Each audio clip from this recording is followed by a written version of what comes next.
Hey, you guys, Dev here at WeBuyHouses.com. Welcome to the Cash Offer Masterclass. It's episode number 100, and we have a special guest today. It's Sean O'Toole from Property Radar. I've been telling you about this last few episodes that Sean was coming, and there he is. Sean, how you doing, buddy? I'm doing awesome. Thanks for having me. Well, it's great to have you here. I you and I talk a lot about the importance of data and basically business in general, but in process optimization and how we, basically getting ready for AI, how important data is. So those are things we're going to talk about today. And basically, let me just go ahead. We'll share our little slide deck with these guys. Here's our title. The hidden gold mine, how smart investors are using data. And there's nobody better to talk about this than Sean O'Toole. And he'll tell you a little bit about his story. But, basically what we're trying to do is understand, and Sean is so good at this, how you turn data into information. And he's even going to allow me to do the little demo of Property Radar because I like to call myself a power user, Sean, Yeah, of you your are for service. sure.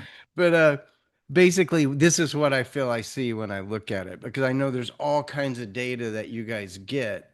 But what I see when I look at Property Radars, I see information, structured, nice, beautiful UI, really great information. And so that's what I think of when I think of you. What does Awesome. that guy do? Yeah, that sums up my goals in life pretty Yeah. well. Yeah, at a very simple level. Well, we have an agenda, and this is it. It's like we're gonna show you Property Radar, and we're gonna talk about Sean's story and kind of his insights on how data is helps us find our opportunities. Might talk a little bit about any missed opportunities that we think people have out there. We're going to speak a little bit about the future of how data and, well, really the future's happening right now, isn't it, Sean? Yeah. Data and AI are so important together to actually deliver on the promise of AI. And then we'll wrap up, see if we have any takeaways from that. But yeah, so Sean, what I thought we would do, if it makes sense, is I thought before we get into your story and you telling them how you created this thing and all this stuff, I thought we'd show it to them real quick. Is that Sure. kind Yeah, of a go for it. plan? I like it. Okay, so what I'm going to do, well, really, probably, I think I did it wrong. Hang on a second. I got to go back and exit this and click on this. You see Property Radar? Yeah. Yeah, I'm just learning how to use Zoom. I'm 10, 15 years in here, but we're going to figure it out. So basically, for those of you that haven't used or seen Property Radar before, they aggregate a ton of data information. And so this is an example of I have set a bunch of criteria in the search. And if you look at their search, I can search by location, even down to just a single address. I can search by all these, what type of property, is it owner occupied or not, beds, baths, square feet, any, how old is it? We don't want a lot of new, super new houses as investors. So we might say we want to be at least 10 years old, things like that. There's a lot of information about the owner's equity situation, their mortgage and all that. If they're in foreclosure, that information, you capture all that. And I know you have a rich history and tracking foreclosure. Other distress factors can be filters, things about the mortgage loan, and like how long it's been in existence, and all that kind of good stuff. Sales and transfers, most recent sale. A lot of times when we are pulling a list, we want people that have owned the house for at least 10 years, for example. So we want the last sell date to be 10 years or more and things like that. So they have a ton of criteria. And what you see here is I've set some of the criteria here. I'm looking at my city here of Arlington, Texas. I'm looking at mainly just single family and condos. I want a no owner occupied, and I don't want corporate owners. I just want, people who could include trust. Same address, no, is part of the owner, finding the absentee owner list. Mail address complete's real nice because it makes sure that the data that you pull is mailable and ready to roll. In this case, I set an estimated value range and you guys have a value estimation tool that's part of it. And I said 85,000 to 400,000 in this market. And I want people with equity of 80 to 100%. This is my basic absentee owner list, Sean. Nice. Sometimes we'll do more, some of your other filters we'll use, but basically what I find is I got 7,000 of these houses. Arlington's a area of about 400,000 population, third largest city in DFW, and like the 25th largest in the US. Pretty good size little city. And what you can see with his interface here is that here's all the stuff he found, and it at the beginning it kind of groups them, and as you start to scroll in, you see the actual houses, and I just find this, it's just so fascinating to, it's almost like you're going into visually a mailing list and saying who's in there. And then now, if you haven't seen this, I'm about to blow your mind, guys. I'm just going to pick one of these properties. Let's pick that one right there because we heard good things about Grants Parkway or whatever. When I click that, it opens this little mini panel, and I immediately see value, if they have equity, who owns it. And then if I click on that panel, it opens up this massive. Now what did we just do? We started with all this criteria. We found 7,000 houses. We zoomed in, we found one, we clicked on it, and it opened up an entire panel of information about this house, such as its transaction history. How has it moved from party? This is all public information, by the way. How it's moved from party to party, whether it's listed, it would be in there. Here's your property radar estimated valuation. We can see all kinds of information about the property, taxes, all kinds of stuff. So that's my basically what I wanted to do is kind of just show this to people first and say, if you didn't know what property radar is, this is what it is. It allows you to find all kinds of homes and homeowners based upon the criteria that's important to you. Then you can extract this as a mailing list, or you can dive in. And Sean will also mention he's got email addresses and phone numbers for most of the homeowners. So you can even dial for dollars with this thing. And I think you probably have you probably have a mobile app I haven't used, but I would imagine that Yeah. would be really, really cool to have as well. So with that, I do like the idea of showing them that first. Yeah, Because that's if I was cool. just sitting here going, yeah, Sean made this cool thing called Property Radar, and it's like, it's really neat. Now these guys know what it is. They know what you created. How did you get here with Yeah, that beautiful service? We've been using it for years, by the way. Our call center reps use it. It's extremely valuable to our business operation. that's And so, awesome. how'd you get here, Sean? Are you a genius? Well, yeah. Well, I started writing software when I was 10. Well, got my first access to a computer when I was 10, which was early. That was the Apple II, not even the Apple Yeah. II Plus. And you know, that has helped my entire career a ton. Probably like kids today learning AI, right? I At started 10. on the Commodore 64. Yeah, very similar. Yeah, exactly the same thing. And then dropped out of college to start my first software company at 18. Had Wow. did a total of four startups. Only the first one was mine. The other three, I joined early startups, as early as, employee number one. And that was in Silicon Valley in the 90s, which was just an amazing time to be. It's very similar to right now to San Francisco and Silicon Valley with AI. It's a very similar time again, which was really fun.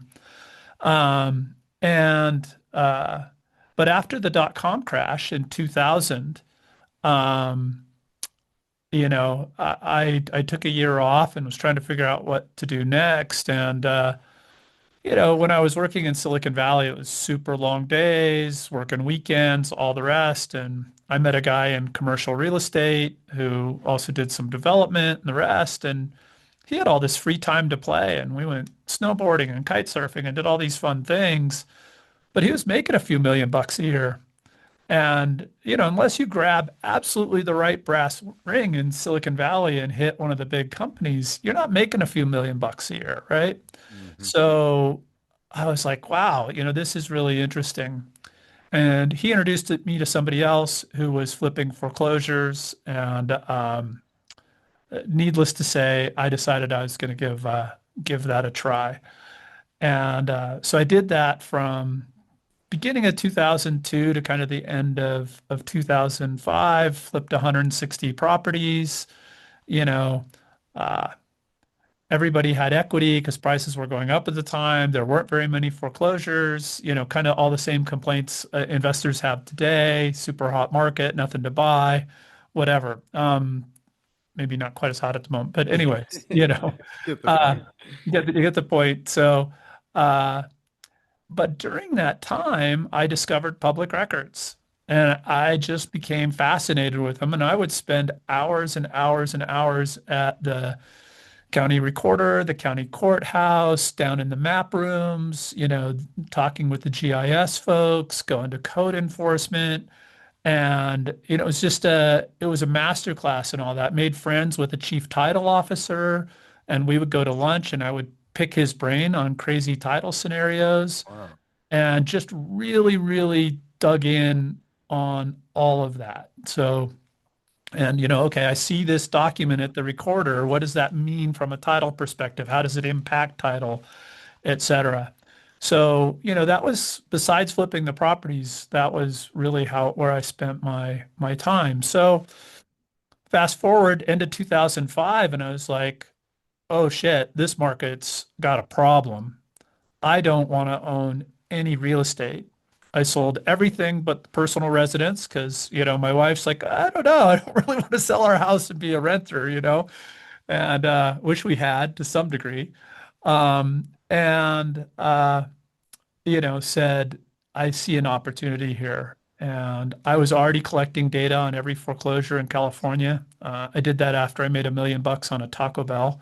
I figured I don't want to flip houses for 20 grand if I can flip Taco Bells for 1 million. But that was the only one of those I ever found. I never found another one, but it seemed like a good idea at the time. Yeah. And I had this big idea for like a Bloomberg terminal for real estate.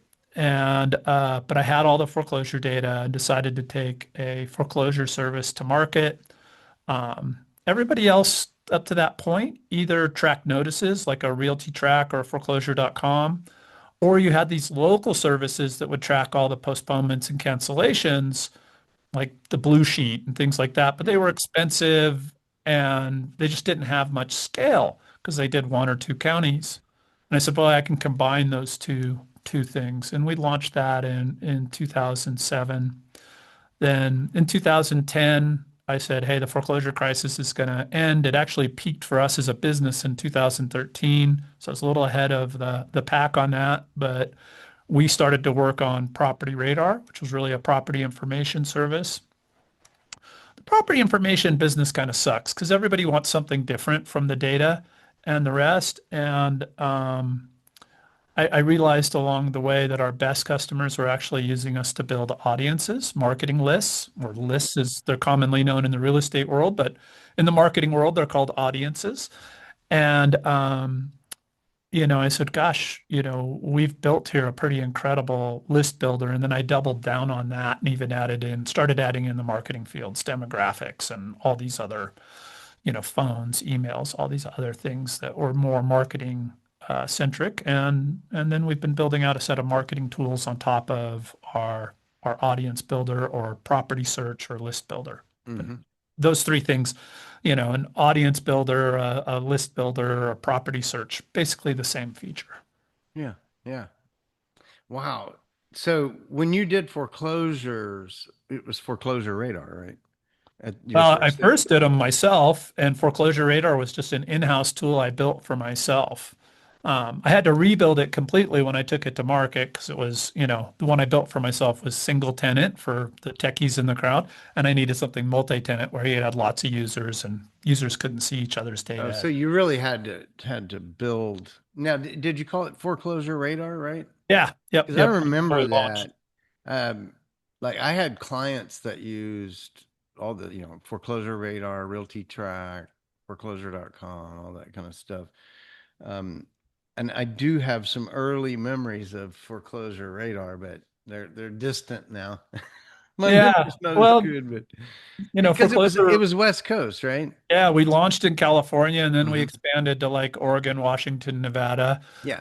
Arizona. And so for everybody else on the rest of the nation, right, they didn't know us at all. Yeah. Here, we had basically 100% market share. We had no competitor. Nobody used RealtyTrack or foreclosure.com Yeah. because we had all this other data around the postponements and the cancellations and all this stuff that nobody else had. So Yeah. Blackstone, everybody that was buying foreclosure used us.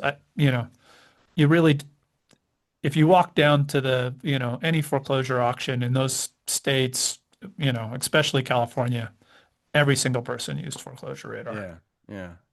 So, and I don't want to go back and forth between that presentation. We'll go back to it in a second, but if I recall, the agenda was really kind of expanding on, what makes good data. Like, because one of the things that I've felt as I talk to people, many people have heard of Property Radar, but I do every now and then meet an investor who hasn't, and they'll Yeah, say, "Oh, is it like PropStream?" That's what I get that a lot. I don't know. I've never used PropStream, so I think it might be similar.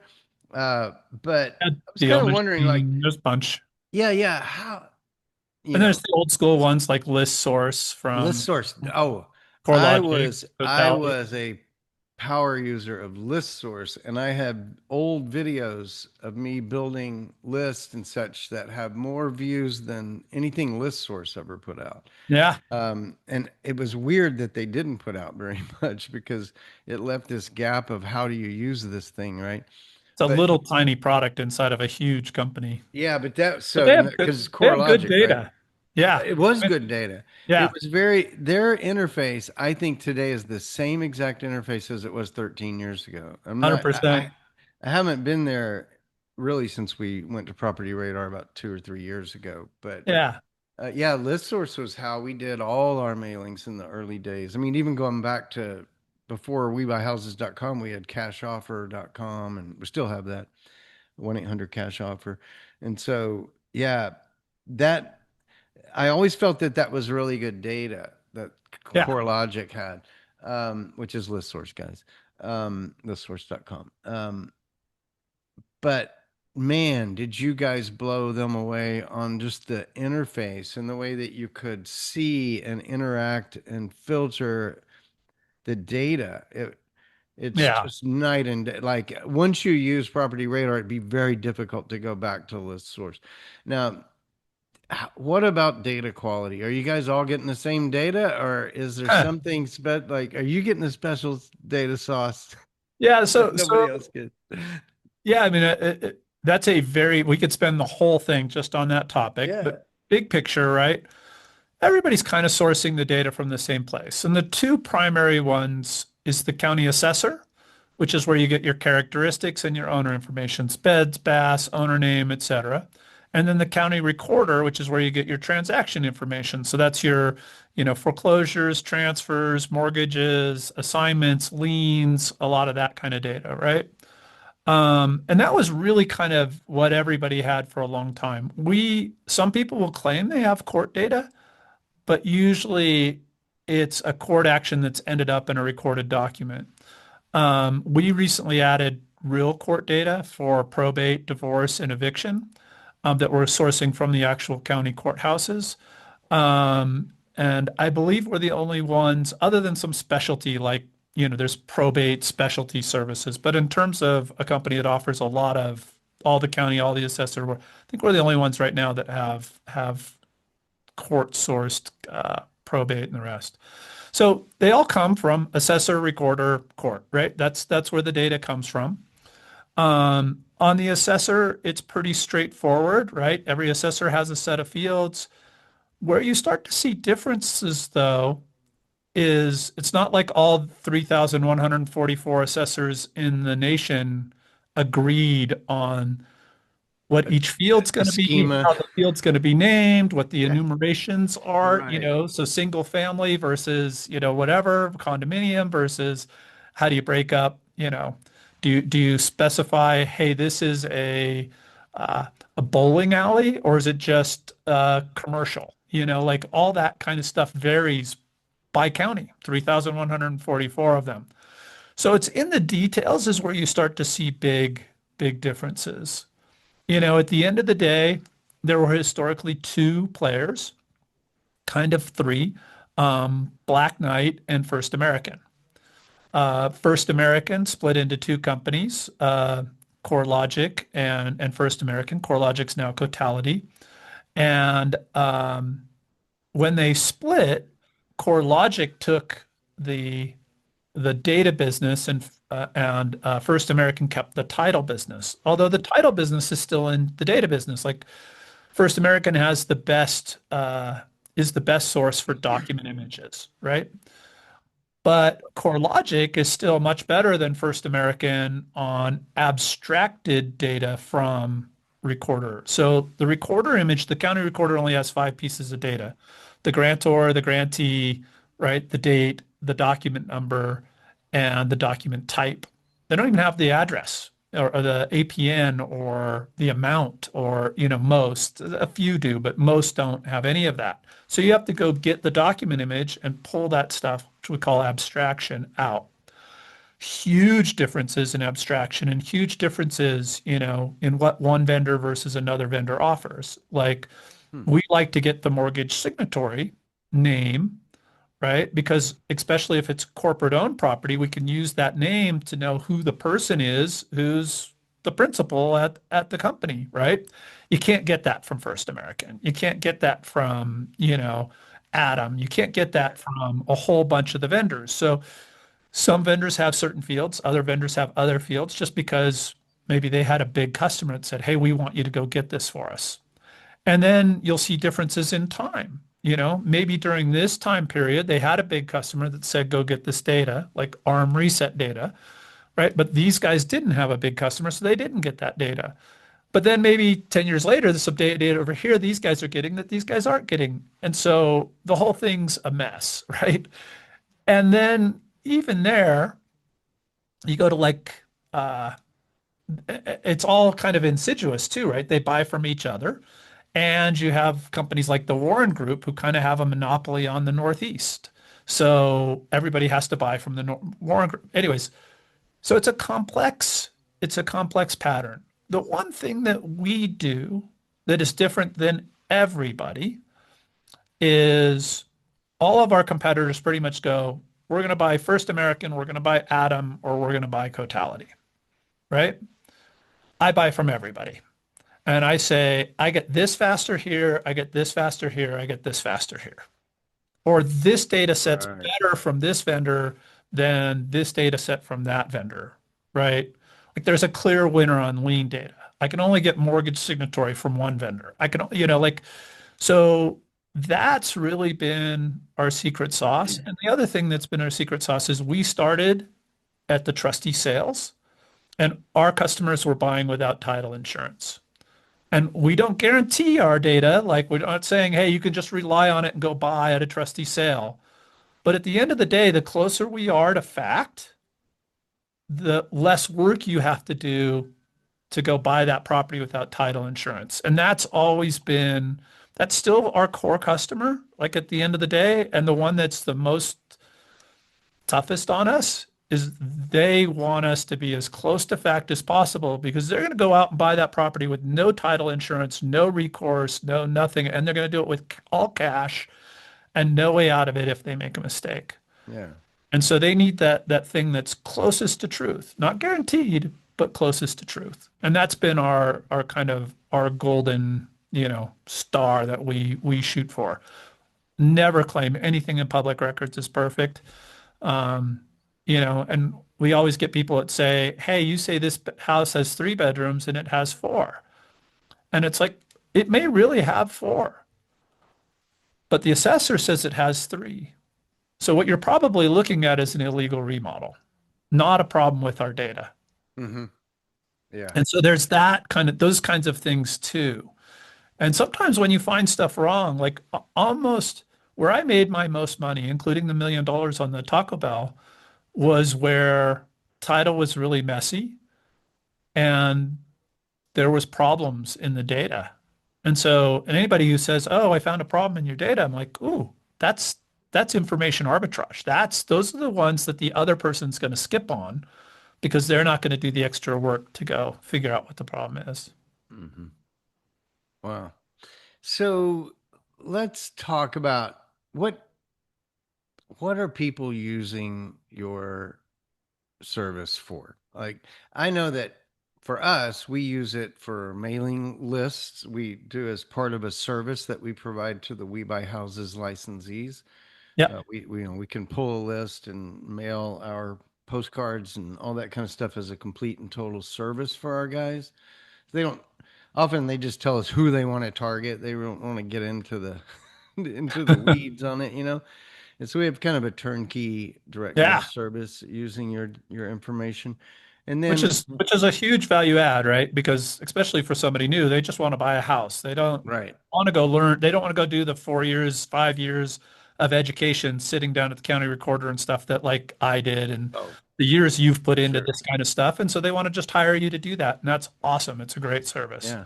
We also when um I have a basically what I'll call a small call center here. We work kind of unsold leads from our services and from realtor.com and some of our other partners.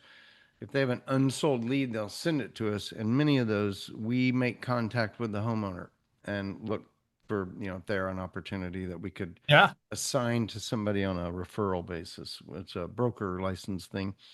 But there we use it in the call center in essence. So when a lead comes in the middle of the night, I have a person in India that's actually doing research in Property Radar on that lead and then scoring that lead, hot, warm, cold.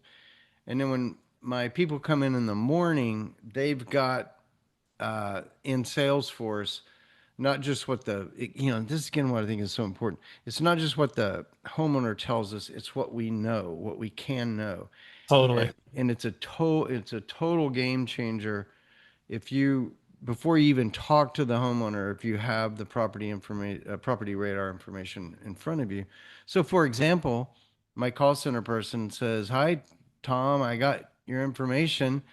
I noticed the homeowner in title is Sally. What's your relationship to Sally?" Allie. So it's right off the bat, you're seeing things that match up or don't match up or cause you to ask a question or something like that. Are you the owner? Are you representing the owner? What's your role in this? So that we know who we're talking to. And it's just so valuable. I think your estimator, your value estimation tool is very good. Yeah. I use it a lot myself here in Texas, and so I think I have a very strong opinion that it's very good in Texas. I don't necessarily use And it all over the world. Texas is really tough because it's a non-disclosure state. It's one of our Yeah, hardest states to do. but you do get really close. Um, for I know you may not have seen prior episodes or whatever, but this is episode 100. Most of my episodes are looking at houses So that awesome to be 100. a wholesaler's provided me a house and I look at that house. And so one of the things I'm doing is I'm looking on Zillow, Redfin, and Realtor to see what their values are, and then I compare that to Property Radar. So in the 100 episodes I've done, every property that we've looked at, I've looked at it on Property Radar to get that rich information. Like Zillow can tell me some things, Yeah, Redfin, Realtor, they tell me some things, and I kind of find it interesting to get their opinion, if you will. But 100%. I see Property Radar as the real. base repository that I'm working from and then comparing these other things to it. And I feel like your estimates often match up, but when we do an actual CMA, a realtor CMA, Yeah. you'll find that it's pretty close to the property radar estimate. And then the other thing I won't bore these people by going down all these rabbit trails, but you've got comps in there. And so we can actually look at a property, look at the comps, choose which ones we want to be included or excluded, just like you would in the MLS as an agent. I did And so something really, it's I don't know if you, amazing the capabilities that are you've created for somebody. So, oh, I don't know anyway, if go you ahead. noticed this in the comps tool, but I did something very different with that tool from every other comps tool that's ever been built in. Um, every comps tool works the same way. It's take the subject property and search for recent sales that are plus or minus 200 square feet, that are plus or minus one or bedroom or whatever. And you can adjust these things, right? Hmm. And, plus or minus on the lot size, et cetera. And it'll return everything that's plus or minus that, right? But what if the next door neighbor just sold and it's 201 square feet and it's otherwise a perfect comp, has the same view, has the same lot, it's just 201 square feet different. None of those tools will pull that comp. Yeah. What I did instead was use a machine learning algorithm, basically, but a complex algorithm that scores all the different matching criteria and then scores every comp. And it could be 1,000 square feet off, but if it otherwise scores better, we're still going to surface it and show it to you. And I think from that standpoint, and that's more how an automated valuation model works too, by the way, we actually use a lot of the same technology and logic there. Um, so it will surface comps that you won't get in any other tool that are Yeah. good comps. Yeah. So you probably didn't even notice that. It's something but Yeah. most people don't even know. I wouldn't have caught that. I do find, in fact, I'm thinking about doing in a upcoming episode, um, basically just talking about comps and using the property radar tool to show that. Now, you guys watching, if you're licensed, you obviously know how to do a CMA. If you have a partner who's an agent or broker, you've got that capability. But it sure is nice to have it in a desktop application that you know investors, unlicensed folks like myself can have access to. But what I'll do often, Sean, is I'll look at the comps, and this is what I was thinking about doing in an upcoming episode. I did a little bit of it once where I went and looked at the houses on Zillow of the comps Yeah, and said, "This is too nice. It's so much nicer than our subject would become. right. Like, I don't want this in my comps. This is what my subject could become. I want this one in my comps." And so that ability, and this is, what agents do also. They'll include or exclude things based upon, 100%. Yeah. dollars per square foot or whatever. Yep. So it's Or it's maybe it's so slightly, valuable. it's across the railroad tracks to use an old, Yeah. stereotype. I almost feel like with property radar, I don't want to say I don't know. I can't compare it necessarily head to head with doing a realtor CMA using the MLS or whatever, I, I would but say I think it's there's pretty close. there's two differences. One is we're going to pull in all the off market. You can choose not to. There's an option in there to not pull in the off market sales, but we'll pull in off market sales. So you'll see comps you won't see in the MLS. So that's one. And then the other big thing is like for a realtor, if you're going to go do a listing presentation, we're a great tool for getting information, but we haven't done like cloud CMA and that kind of stuff where we build all these beautiful reports, right? Because we're more of that due diligence tool than we are like a presentation tool that you're going to go use. So, a lot of realtors will still choose to use cloud CMA or a tool like that builds Hmm. some beautiful Right. presentation report. So it's Right. not Yeah. really competitive on that front. That is correct. You're right about that. Yeah. I definitely know realtors that use cloud CMA. Yeah, great produces a product. really nice package. Yeah, And, yeah. Are most of but we're a better your comp engine. are most of your clients real estate investors, real estate agents, title companies? How do you break down who are your clients? Yeah, so fairly equally weighted between investors, realtors, mortgage, and then we also have a lot of commercial and home services. So the commercial folks like our platform versus some of the commercial specific platforms because we include all the residential, and sometimes commercial opportunities are upzoning residential to commercial. And I think some of the residential folks sometimes see opportunities in commercial, and sometimes things are just mismarked, right? Like you see this especially in a lot of, larger, older cities, and you'll get these single family homes, but there'll be a barber shop and a nail salon and whatever, but they're in single family homes, but that have commercial zoning Yeah, and can be used for either. yeah, interesting.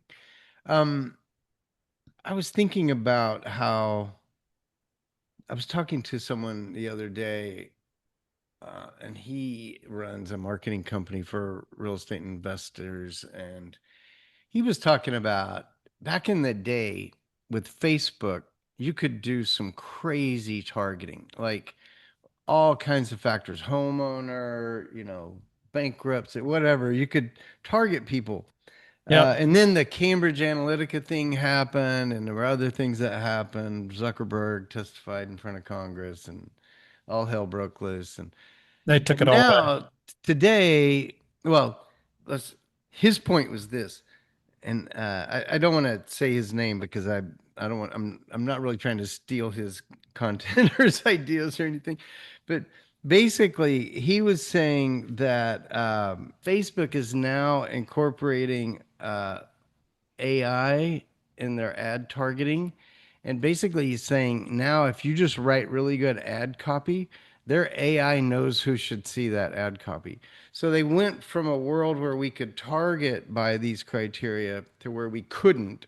And it Facebook became kind of a, black hole of ad dollars, who you were putting your message in front of. And then now his point was that the AI has is now really good inside of Facebook. And so I, you don't even have to select filters or target. You right. just build your ad, build your message, and it reads it and says, I know what this is about and who should see it. So I got a few thoughts on that. One, back when they launched all that targeting, I was like, oh shit, like do I still have a business, right? Because that's kind of my business, right? Is to target on all those criteria, the same things that they were starting to make available. And and I decided I did for two reasons. One is they'd let you target based on all those things, but they don't let you see who's in it. You just have to trust them that they're actually showing the ads to those folks.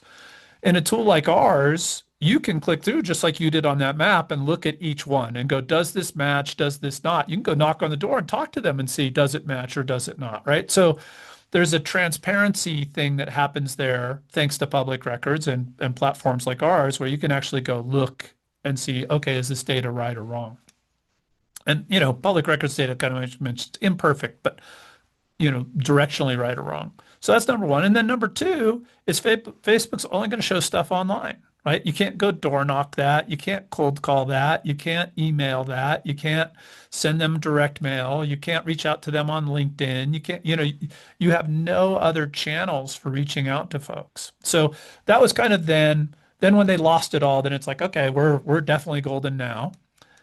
Now on the AI thing, and this is same thing's true. A lot of people get into like lookalike audiences and likelies. Like likely sellers, right, is really common.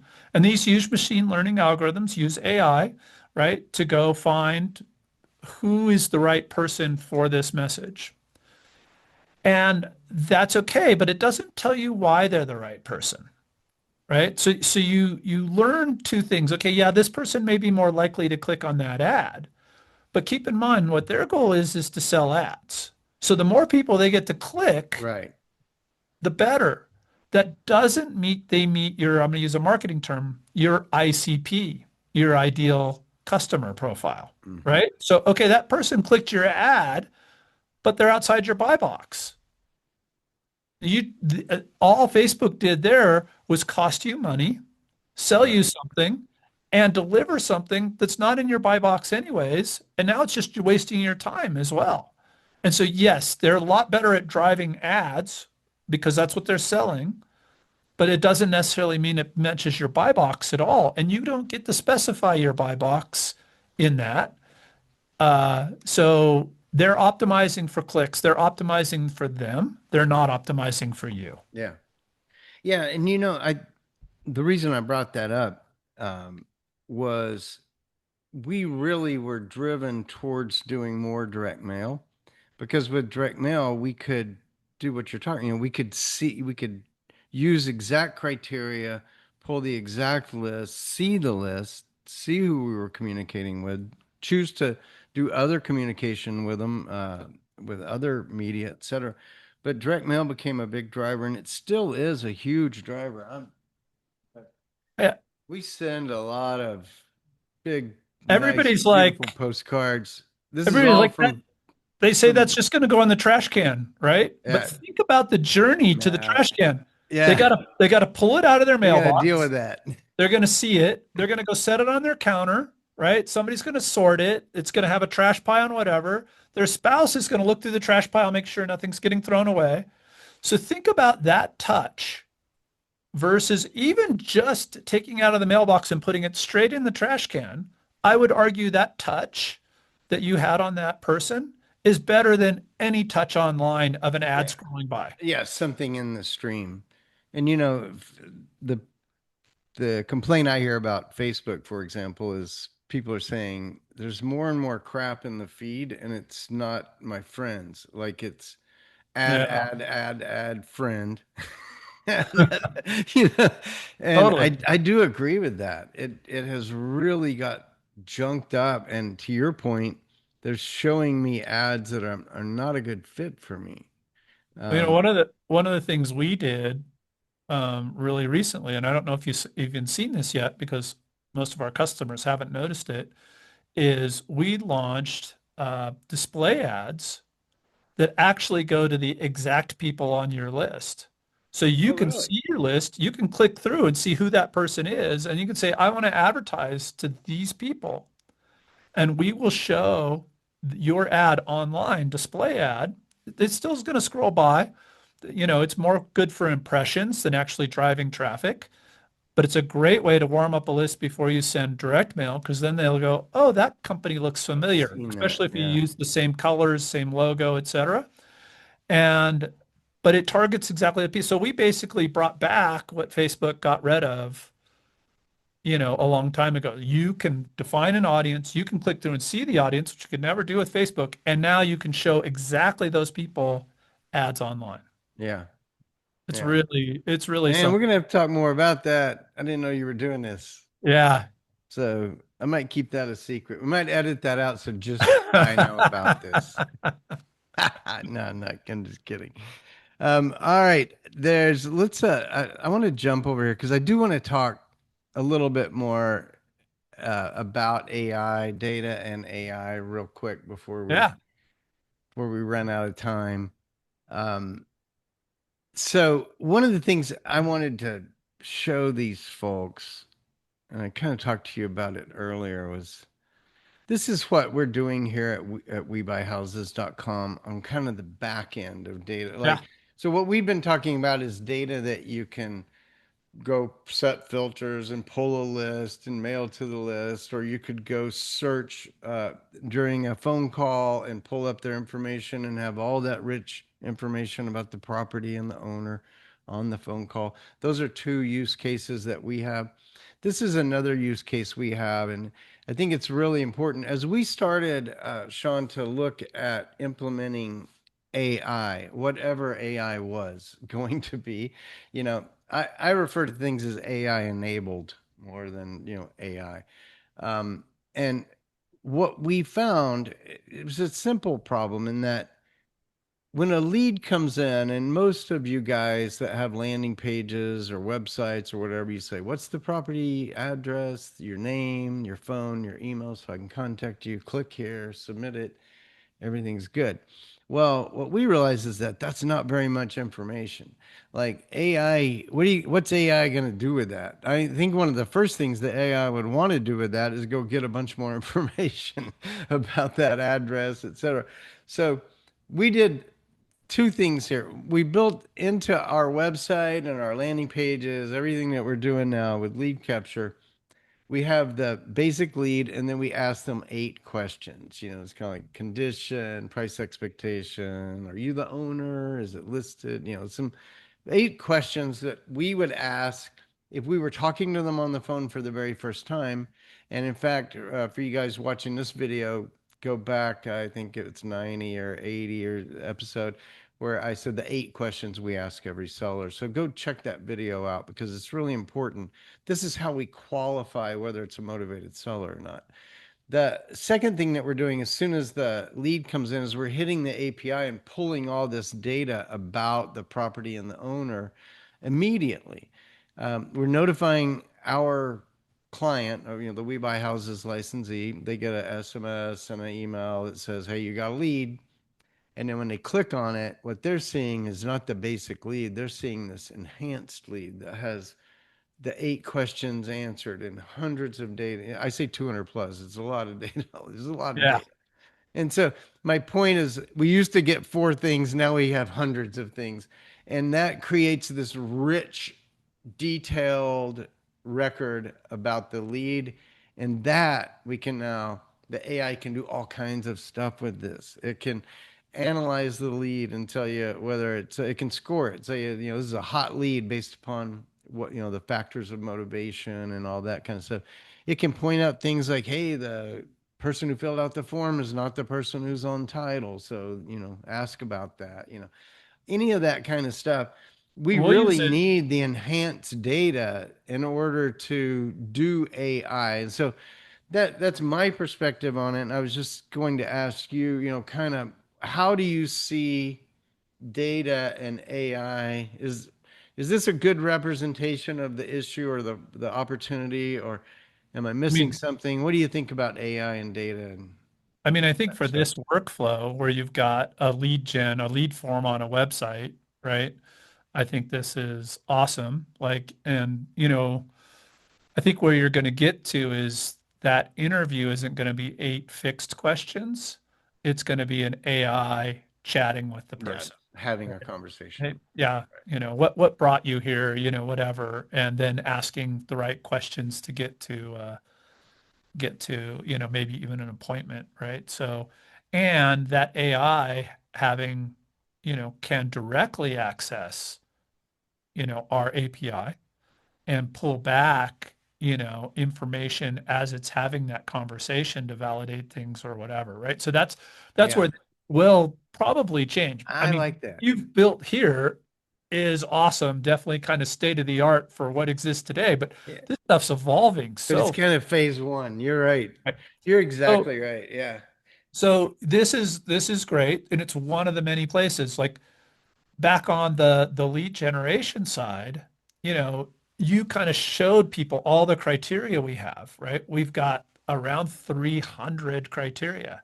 Yeah. And where AI is really helping us right now is we've got a little what we call the criteria bot, Radar. And if you click him, rather than going through and saying, okay, I want city, Arkansas, now let me go find pre-foreclosure, now let me go find equity. Now you just say, hey, I want to reach out to folks that are in our buy box that, have some form of distress that, you know, where there's at least 500 of them, in my air, like you can start chatting and saying what you want. And where becomes critical is there's a lot of industry specific terminology. Like you had the owner occupied, right? No. So non-owner occupied. But a newbie investor might have heard, oh, absentee owners, that's the hot list. If they come in and they go look for absentee owners, they may not find it because the real underlying data is owner occupancy, yes or no. And so absentee owner is owner occupied equals no, It's a good point. Yeah. right? And then you get somebody goes, well, I really want to reach out to landlords, right? You go in there and you look, and boy, there isn't a field for landlord, right? But that's the same field again. It's owner occupied equals no. And so AI, And number of properties. right? And Like, like, yeah, do you want multiple properties? In fact, I was doing, um, uh, I was first using our AI, right? And I ran a search. I forget what it was now, but I've run it a million times. And the AI came back and said, add multiple properties, two or more, or, number of properties owned, two or more. And I'd never, I built the whole thing, right? I designed that whole thing and I never thought to add that criteria. And it made my list so much better. And AI suggested it. And I wrote the software. Like I didn't write all the software. I've got a 20 that's person pretty team, but cool. I said we want to have this feature, number of properties owned. And I didn't Yeah. think about adding it myself, but AI did. And so that's where it just makes us, it makes me smarter, even as the person who designed the thing and wrote all the criteria. It came up with better criteria than I did. Yeah. Yeah. Uh, that's why I love data and I love lists, like just talking about that. I like one of the lists I like to go after is excuse me, the older small landlord. So I'll use the criteria like what we saw there, but I'll add owner age 65 plus, which I'm allowed to do because I'm almost 65. I'm allowed to target my fellow old people. Uh, and then no, owner occupancy it was no, and then the number of property owned might be like 3 to 10. And so, what do you have there? You have an older person that has accumulated a few rentals over their lifetime and maybe at the point that they don't want them anymore. Or that Totally. as if somebody trashed one, they don't really feel like messing with that.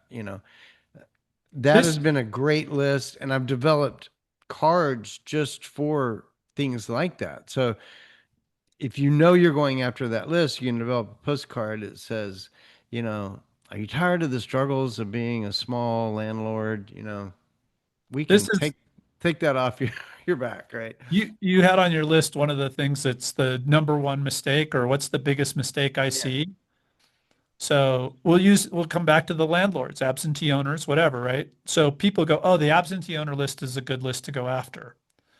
And so what do you say to that list? Right? So that absentee owner, that could be a vacation home owner, could be a short-term rental owner, could be a long-term rental owner. It could be a burbro who just bought that house, is totally over leveraged into three houses, versus it could be your guy who's about to retire and owns them all free and clear. Like those are all very different people. If you're targeting absentee owners and you're using the same message for all of those folks, Right. I Yeah. think you're failing versus the person who takes a little bit more time and says, okay, purchased within the last couple of years, not very much equity, Burbro, right? Has owned for 10 years, is over 65, whatever, this has real distress, has an eviction, right? That's a form of distress. We just recently compared, because everybody sells like a tired landlord list. We compared tired landlords, which is the list you're talking about, across all the vendors. Almost all of our competitors, their tired landlord list is just people who have owned the property for more than 10 years Hmm. and it's non-owner occupied. No age, no eviction, no, number of properties owned, no equity. Like those are the things that make that tired landlord list a lot better, right? Yeah. And a lot more specific. And even going to do tired landlords, like the ones that have been refining and taking cash out, they already have their money out, right? And maybe they still want to get rid of them, but that's very different than the ones that own them free and clear for 20 years, right? And I would say the messaging to those two groups, even there, even though they match your criteria, would still be different. I'd divide that equity group into two buckets. The more granular you can get with your messaging, And, this is why I made the price of sending one postcard the same as sending 10,000 and try to keep it really cheap, is because I want you to do that really granular targeting, Right. right? Send 20 with a specific message, then send 40 with a slightly different message because they're different. And you're going to stand out 100 times from everybody else that says, we pay cash, I buy fast, all the standard stuff.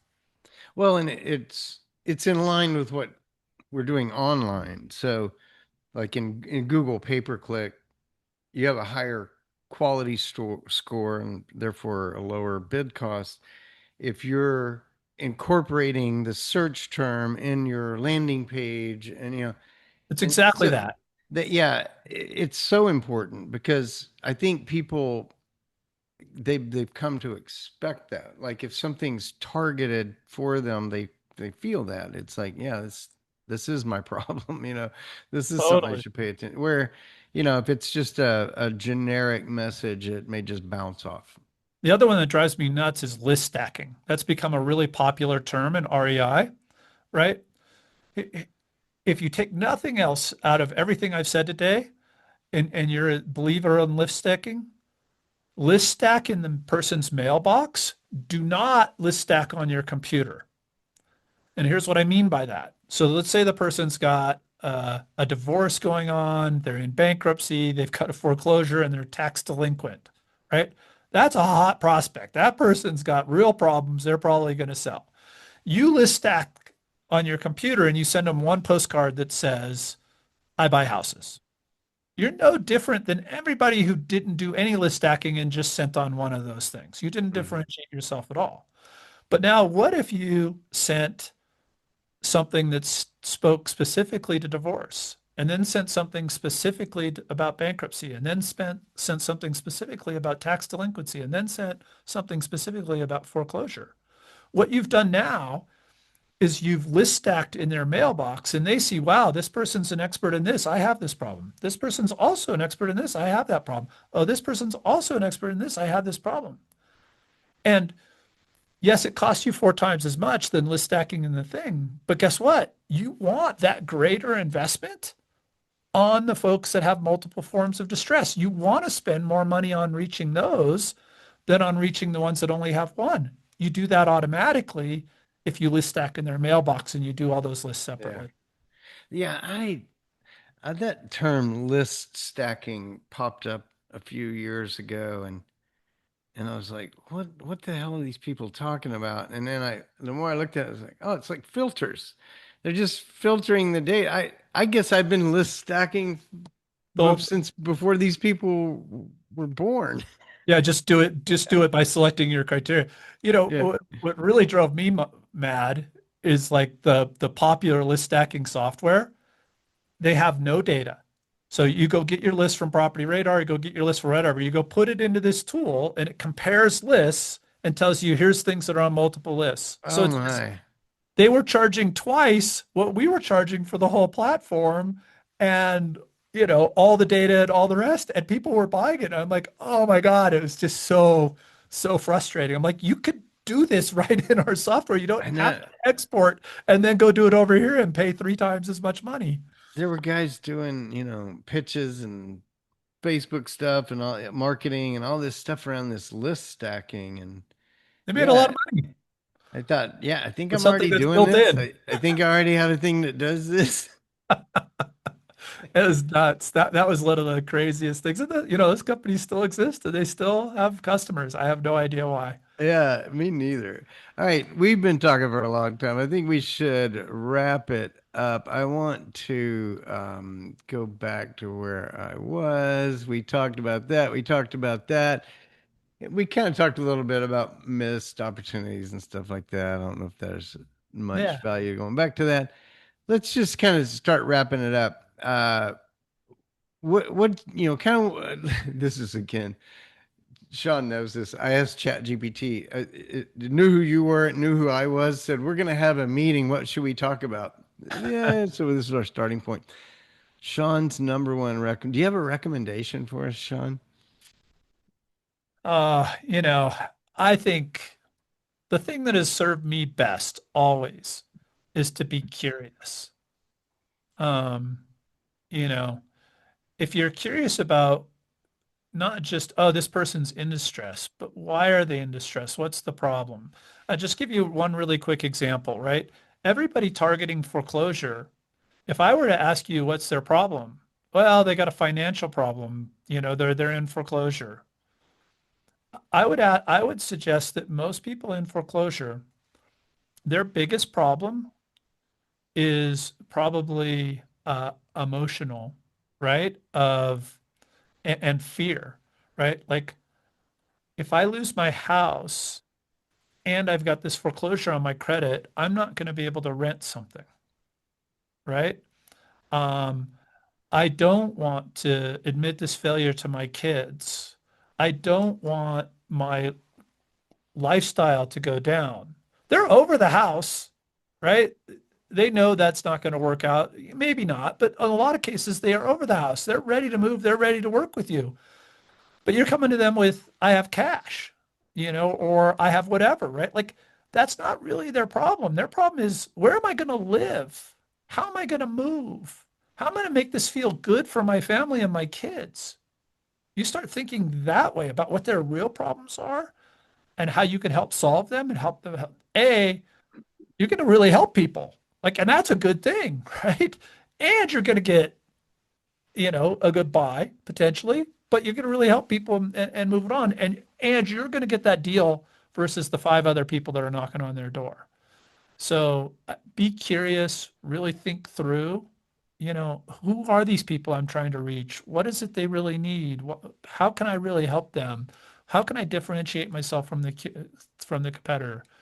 The folks who do that are frickin' rocking. They're knocking it out of the park. The folks who are just buying an absentee owner list and hoping they make 100 grand, you know, they're no good for me because they're going to quit in 3 months because they're Yeah. going to fail every time. Yeah. All right. Well, we have, I think, this was also suggested by ChatGPT that we talk about our final thoughts. My final thought is that I do agree with what was suggested here by the AI. Better data equals better leads equals better decisions equals more deals. I think that having good data on the marketing side when you send your message out, and then being able to access excellent data when a lead comes in to help Due us diligence. evaluate it. These things are critical in real estate investing in 2026 and beyond. That the old days of just, you know, blasting out generic messages and hoping for the best is kind of gone. We have to do super targeting to find the right people to maximize our marketing budget, and then we get better leads into the operation so we're not wasting our time on unqualified, unmotivated sellers and things like that. So to me, this is a data business. Yeah, we buy and sell houses, but the way we do that is with data. Do you have Yeah. any final thoughts? No, my final thought is that's why you've been so successful, right? I mean, that's why you guys have been around and making stuff happen, and you have that mindset. And I think, if you want to be successful in this business, that's the mindset you have to have. Yeah, I agree. All right, we're gonna wrap it up today, Sean. I really appreciate you being here. And for you guys that are watching, look, neither Sean nor I are here to sell you anything. Basically, we're here to tell you about our businesses, the things that we've learned over our career. And man, Sean, you have such an amazing career from those early startups through doing the foreclosure work and really discovering how to tap into the data that was available.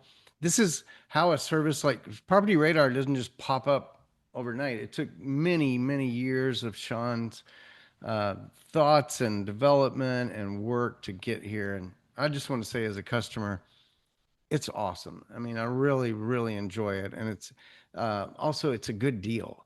That's the other thing is that data used to be like just prohibitively expensive years ago.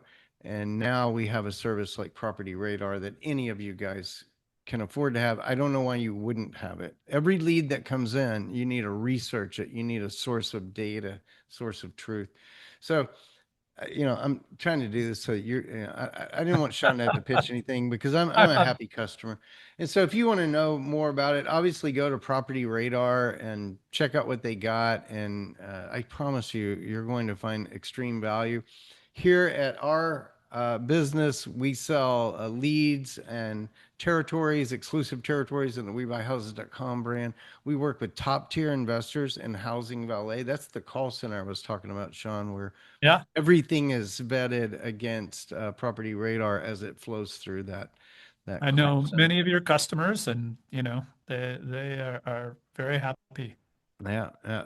You can reach out to Mike here. There's his number if you guys are interested in that. And if you have a house that you want to sell, you don't want to mess with it, it needs repairs, you need money more than you need a property that you own, go to WeBuyHouse.com, put in the address, answer 8 questions. And then I will hook you up through that website with the top tier professional investor in your local market. That's what we had for you today. Sean, thank you so much for your time. I really do appreciate your expertise. And in this show, I even learn more things from you. So every time I get to hang out with you, I think I get a little bit smarter about how smart investors are using data to be Cool. successful in this business. And I feel the same. You've got a lot of hands-on experience out there. So let's hang out more. All right, buddy. We'll talk to you soon. Take Take care. care. Bye.